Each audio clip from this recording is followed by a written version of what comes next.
Hindi writing में जो भी हमारे प्रॉब्लम आ रही है, स्पेशली जिन लेटर्स में आ रही है, सबसे पहले आपको उन पे ध्यान देना है कि उसको कैसे लिखते हैं। ये देख लीजिए कि आपके जो अल्फ़ाबेट हैं हिंदी राइटिंग के, जो भी स्वर या व्यंजन आपसे अच्छे से नहीं बन रहे, उनको स्पेशल फोकस कीजिएगा। अब स्टार्ट करते हैं। सबसे पहले आपको एक बात ध्यान में रखनी होगी कि जब भी हम हिंदी राइटिंग कर रहे हैं तो उसमें आपको एक शेप बनानी आनी चाहिए। जैसे ये शेप होगी हमारी ऐसे, और दूसरी शेप होगी ये, और तीसरी होगी, और चौथी ये ये शेप आपकी प्रैक्टिस करनी है, क्योंकि सारा मोस्टली इन्हीं शेप के मदद से या इस डिजाइन की मदद से हम राइटिंग में सुधार करेंगे। जब भी हम हिंदी राइटिंग के लिए प्रैक्टिस करें तो उसमें हमें 5 लाइन, जैसे इंग्लिश में 4 लाइन की होती है और हिंदी राइटिंग के लिए 5 लाइन की नोटबुक आती है, वो हमें यूज में लेनी पड़ेगी। सबसे पहले ये 3 लाइन होती है, ये होती है अपर लाइन, मिडल लाइन और लोअर लाइन। ये 3 लाइन होती है। जो हमारा स्वर और व्यंजन ये इन 3 लाइनों के अंदर ही आता है। और उसके बाद जो ऊपर वाली लाइन होती है ये ऊपर की मात्राओं के लिए होती है, और नीचे वाली ये लाइन होती है ये नीचे की मात्राओं के लिए होती है। स्पेशली जब हम अपनी हैंडराइटिंग को इंप्रूवमेंट कर रहे हैं तो इन 3 लाइन्स पे में फोकस करना होगा। ये ऊपर की मात्राओं के लिए है और नीचे नीचे की मात्राओं के लिए है। तो सबसे पहले इन लाइंस में हम यूज करते हैं और बनाते हैं अपना पहला अक्षर जो होगा ए को बनाएंगे हम इसी शेप से। इसमें 4 शेप है, 1, 2, 3 और 4। सबसे पहले बनाएंगे हम ए को बनाने के लिए हमें ये आकृति चाहिए। यहां से बनाएंगे हम ए को। ए के लिए हमने ये आकृति बनाई। इसी आकृति को अब इसी शेप को हम थोड़ा बड़ा बना देंगे यहीं से।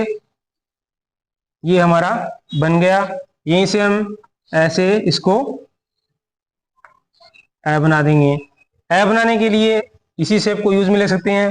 दूसरा है हमारा, जैसे हमारी ये अपर लाइन और मिडल लाइन इसी के बीच में आएगी, ये पहले वाली शेप हमारी, और दूसरी वाली शेप मिडल लाइन और लोअर लाइन के बीच में यहीं पे आएगी। ये यहीं से हम यहाँ से भी इसको अटैच कर सकते हैं ऐसे। ये बन जाएगा हमारा ए। ए भी ऐसे बन जाएगा। तो आ भी इसी से अगर इसके आगे ये डंडा लगा देंगे तो ये हमारा आ बन जाएगा। ऐसे ही इसी आकृति से हम बनाएंगे तो ये हमारा छोटी शेप, उसके बाद ये बड़ी शेप, ये बन जाएगा हमारा ऊ बन जाएगा। और ऐसे ही हमने यही आकृति बनाई छोटी, और फिर यहीं से ये बड़ी। बड़ी लगाने के बाद इसी आकृति को एक बार और रिपीट कर देंगे यहीं से, तो ये बन जाएगा हमारा बड़ा ऊ।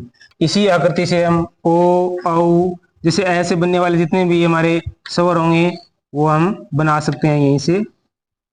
जैसे ऐसे बना सकते हैं हम। अब स्पेशल एक बात ध्यान में रखने वाली है कि जब हम ऊपर की जो मात्रा लगाते हैं, इनके ऊपर की जब ओ बनाएंगे, ओ बनाने के लिए हमें क्या करना पड़ेगा, इस शेप को या इस शेप को कोई भी हम यूज में ले सकते हैं। इसको बनाएंगे हम यहाँ से ऐसे। इस शेप को हमने यूज में लिया यहाँ से, और ऐसे बना सकें। और ये ओ बन गया। और औ बनाना होगा इसको, तो यहीं से इसको ऐसे यूज में ले रहेंगे।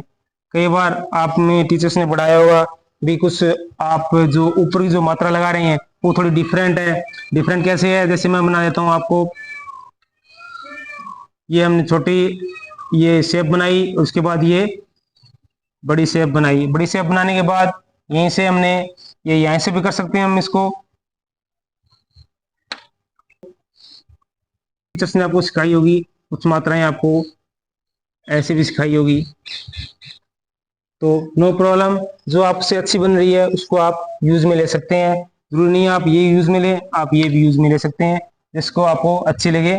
जैसा आपको हैंडराइटिंग में सूट कर रही है, अच्छी लग रही है, वैसी आप यूज में लीजिए। अंग और ए ये भी इसी से बन जाएंगे, कोई ज्यादा डिफरेंस वाली बात है नहीं।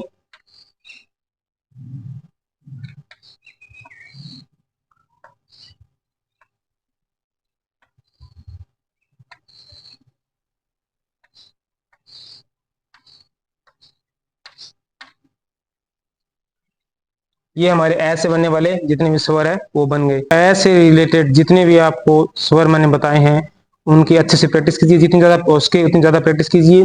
धन्यवाद।